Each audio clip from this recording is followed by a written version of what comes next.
अस्सलाम वालेकुम बच्चों, welcome to my YouTube channel. आज की हमारी कहानी का नाम है खुदगर्ज लोमड़ी।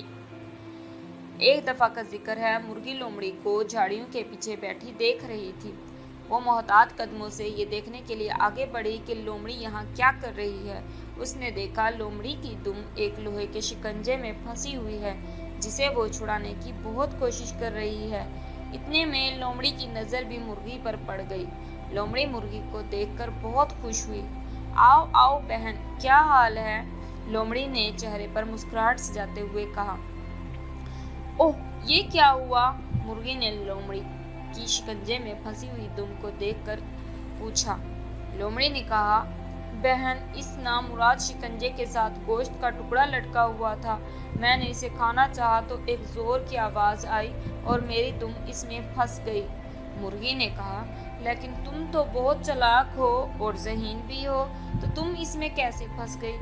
मुर्गी सोच रही थी कि ये लोमड़ी कोई चाल न चल रही हो। लोमड़ी बोली, बहन, लालच बुरी बला है। गोश्त का टुकड़ा देखकर मेरा दिल ललचा गया था, मेरे मुंह में पानी भर आया था। अगर तुम मेरी मदद करो तो मैं शिकंजे से आज़ाद हो सकती हूँ। मुर्गी ने कहा, अभी 2 दिन पहले तो तुम मेरे नन्हे मुन्ने बच्चों को फाड़ खाया था, फिर भी मुझसे मदद की तवक्का रखती हो। लोमड़ी ने कहा, बहन, मुझसे गलती हो गई, मैं तुमसे माफ़ी मांगती हूँ। देखो, मेरा तुम पर एक एहसान भी तो है। कैसा एहसान? मुर्गी ने हैरत से कहा। देखो, मेरी वजह से तुम और तुम्हारे बच्चे महफूज हैं। मैं तुम्हारी हमसाई ना होती तो लोग तुम्हें और तुम्हारे बच्चों को पकड़कर ले गए होते। लोमड़ी की बात सुनकर मुर्गी सोच में पड़ गई कि लोमड़ी की मदद करे या ना करे।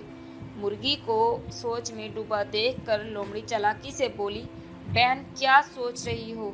देर ना करो, शिकारी आ जाएगा, मेरी जान तो जाएगी, मेरे साथ तुम और तुम्हारे बच्चे भी बच ना सकेंगे। मुर्गी लोमड़ी की चाल में आ गई और वो उसके पास चली आई और गौर से उसकी फंसी दुम को देखने लगी।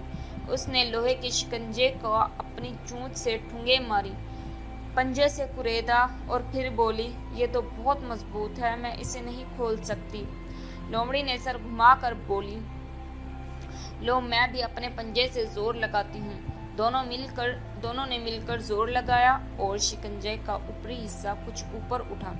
लोमड़ी ने अपनी दुम को बाहर खींच लिया और जल्दी से शिकंजे को छोड़ दिया, जिससे शिकंजे की नोक ठक से मुर्गी के पंजे पर गिरी और उसका पंजा शिकंजे में फंस गया। लोमड़ी ने अपनी दुम को झाड़ा सहलाया। उसकी दुम बहुत सारे बाल उखड़ गए थे। वो अपनी जख्मी दुम उठाए जंगल की तरफ चल पड़ी।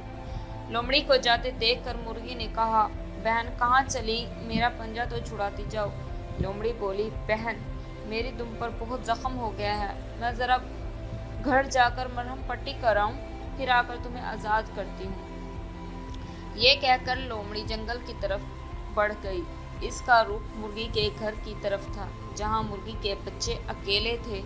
वो ख्यालों में ही उनके मज़ेदार गोश्त के चटखारे लेती तालाब के किनारे पहुंची और फिर जैसे ही उसने मुर्गी के घर में दाखिल होना चाहा, एक काली बला उस पर झपटी। इससे पहले वो कुछ समझती, उसे ज़ोर का एक धक्का लगा। वो उड़कर दूर जा गिरी। इसी वक्त उसने रीछ को मुर्गी के घर से निकलकर अपनी तरफ आते देखा तो दुम दबाकर वहाँ से भाग गई। मुर्गी रीछ को अपने घर और बच्चों की हिफाजत का कहकर गई थी। रीछ मुर्गी को ढूंढने निकले। झाड़ियों के पास उन्हें मुर्गी मिल गई। उन्होंने इसका पंजा शिकंजे से निकाला और उसके घर तक छोड़ने आए। लोमड़ी रीछ के डर से जंगल छोड़कर किसी और जगह जा बसी।